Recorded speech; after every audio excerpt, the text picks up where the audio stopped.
Hey guys, I'm Mr. Jr. here, aka Mustached. I'm here to review the movie Leo. If you end up enjoying this full movie review, then please feel free to like, comment, and subscribe. Also make sure to check out those links in the description. Why don't head you over to my petition to help out smaller YouTubers. Second and third to my Patreon and PayPal, where you can help support me and my channel directly. And fourth to my Discord server, you can join, collab, and chill and do all that cool stuff for free. And chilling will be reminded at the end of the review.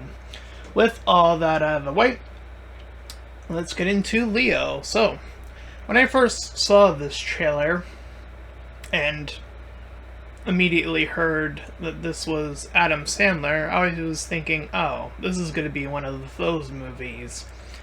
And then I began, when seeing the movie and seeing the production, I went, oh, so it's going to be one of those movies. Understood. Confirmed. Got it. So, yeah, this shouldn't really surprise within this bracket, I suppose, of comedy. But this movie features a lizard named Leo, obviously played by Adam Sandler there, as he's this old lizard at 74, and he believes, or he is told, that he will die at 75. So, with this revelation of news, he wants to get out in the world and all of that good stuff. So he figures the only way to go about doing that is to be brought home by one of the kids and just hope and pray that he can get them away and crawl away fast enough. And then his adventure, whatever time he would have left, could be submitted to him leaving, and wherever that would be set him off next. But that's not quite what happens. I mean, obviously. Instead, when he does get eventually picked, when the substitute teacher comes in, who is this more rugged, intense teacher, she insists that one of the students has to take home one of the students. So the most talkative girl in the class is the first among them to be picked. I should also say that this is oddly a musical. Now that's the one thing I didn't expect from this movie, but then again, I suppose this isn't the first of a musical of Adam Sandler's, I suppose, from what I understand of his catalog.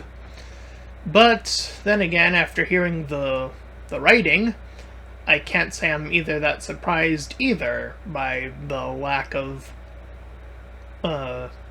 song. And I must say, well, it's not so surprising that the majority of people in this musical can't sing. They do the whole talking sing thing with their, including Adam Sandler himself. So yeah, not many of the characters can actually sing, and there's most of the students, or at least the ones we see, have musical numbers attached to them, so you can already see that that's already quite a problem if you're gonna, have a musical.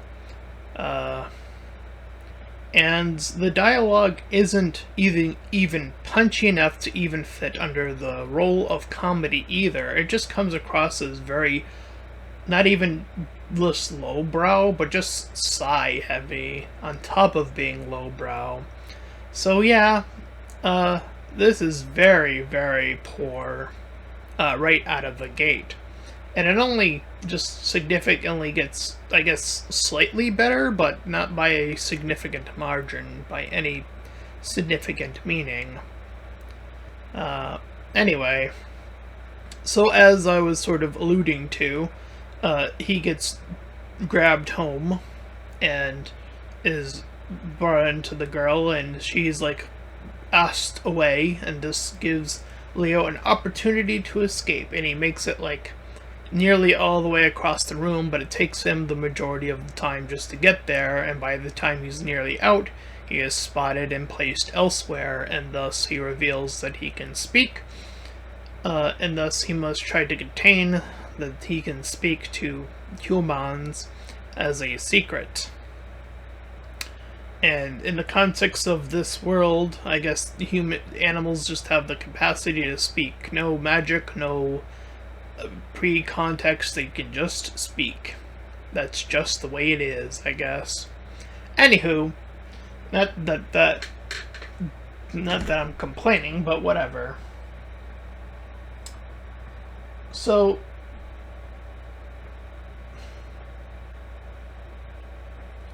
after that, his advice to the talkative one is to tell her to essentially ask questions to others to allow them opportunities to speak. Which, all things considered, isn't even the worst advice in the world. Though I will say some of the ones later on are very confusing. I would probably say that hers is probably one of the best but simplest ones, so I suppose the writing shouldn't have been that hard for, well, the team, I suppose.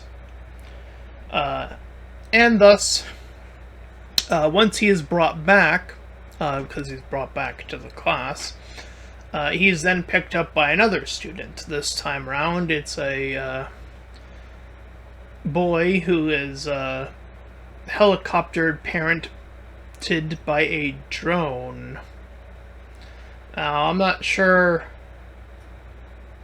I can't really make sense of that one. I mean, drones aren't that sophisticated yet, but okay. For the sake of future talk, let's assume that drones are this sophisticated, which they aren't yet. They can only pick stuff up as far as I am aware. And, like, you can, like, sort of hover drones around, but, like, having an AI drone isn't something I don't think we're quite at yet. It's a little bit technologically advanced. Nonetheless, his advice for the kid is essentially write a letter that the robot reads and then proceeds to get sad over, I guess? I guess that also just works. I don't know. Anyway, after dumping its, after he dumps his droid, I guess, that's it. His problem is solved. And that one was already, like, very questionable as is to, well, one, we're already in a situation that doesn't even seem realistic. But on top of that, it just comes across as really bizarre because it's unrealistic, and I don't know. The writing in top of that isn't also great either, I guess. Anyway, things were only going to get worse before they got better, I suppose. The next individual that he ends up being set across with is the rich, annoying girl.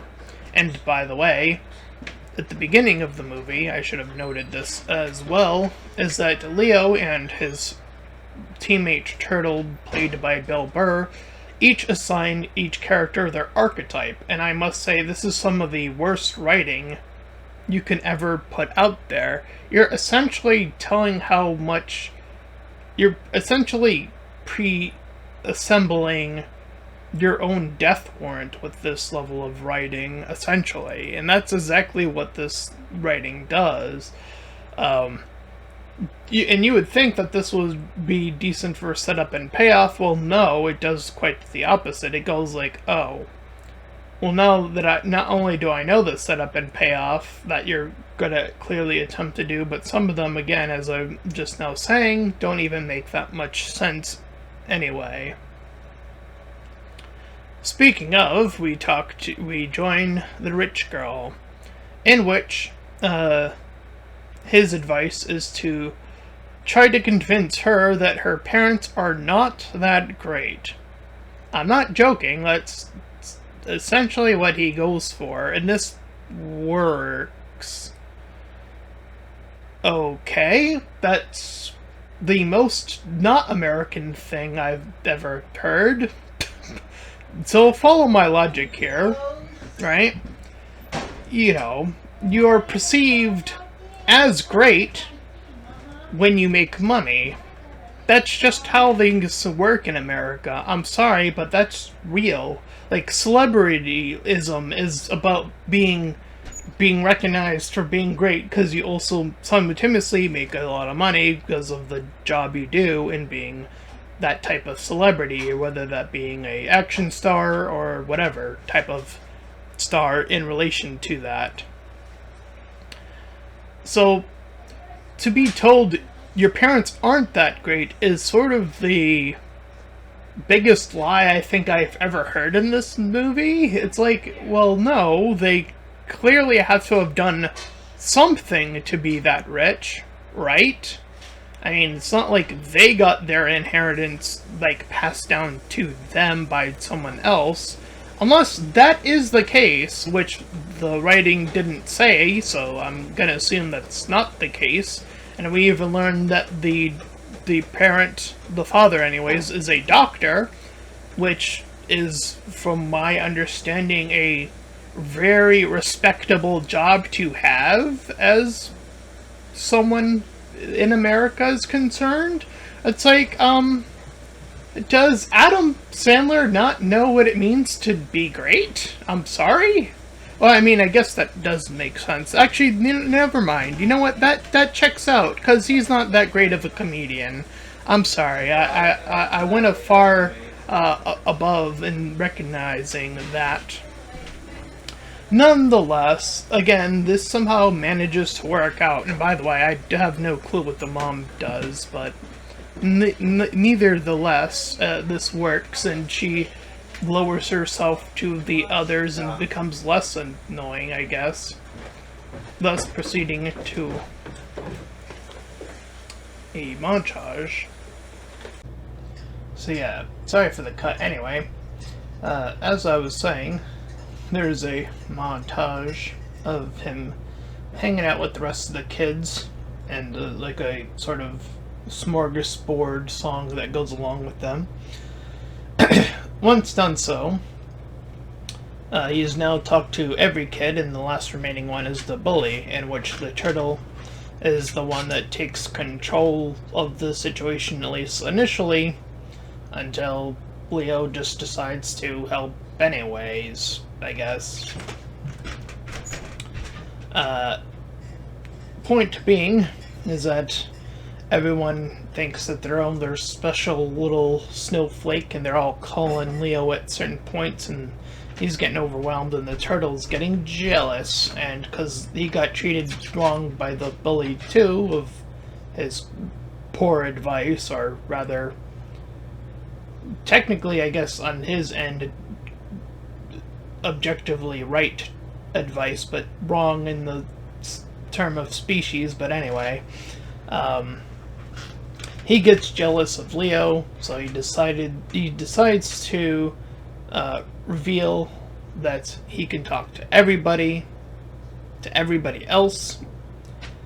The teacher also gets in on this through that means as well. So she is the one that parts him into the wild while they get prep up for their big extravagant celebration, because they're all doing so much better now.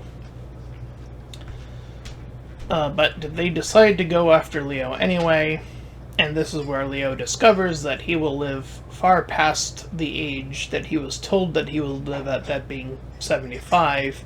He meets lizards that are in the jungle that are living around 100-something rather. So he'll be around for, well, another, give or take, 30-ish years or so. So yeah.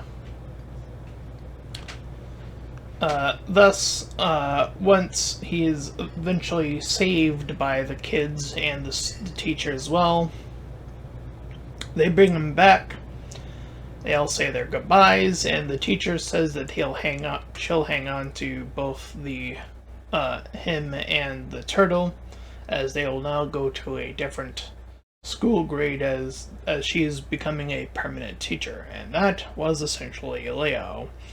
It was like below mediocre, I guess I would call this movie. Especially in terms of writing and all of that stuff. Like, when people were reviewing Wish, this is kind of where I see where, like, this is like where I think mediocre actually is here.